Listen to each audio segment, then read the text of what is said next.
When the Pharisees saw this, they asked the disciples, "Why does your teacher eat with such scum?" Pause. That's pretty direct. So imagine like you're hanging out with some people and I walk up and I was like, "Quick question for you. Why are you associated with these people?" Right? That's tough. But if I'm like, "Why are you hanging out with such scum?" That's weird, right? That's heavy. But this was the expectation. Now, Jesus deals with this directly. I love it. The disciples probably were confused about this too. So Jesus steps up and he says, "Oh, let me explain." When Jesus heard this, he said, "Healthy people don't need a doctor. Sick people do." Then he added, "Now go and learn the meaning of this scripture."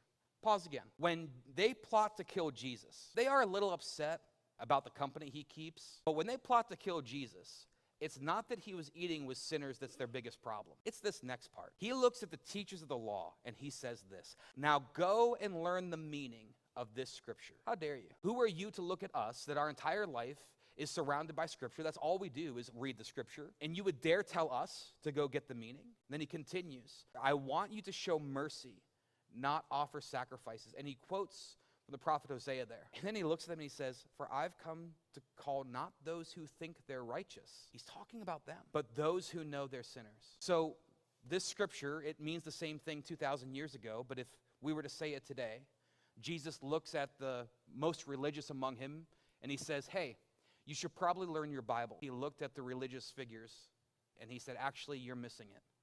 You've lost the heart of God and the people can't trust you."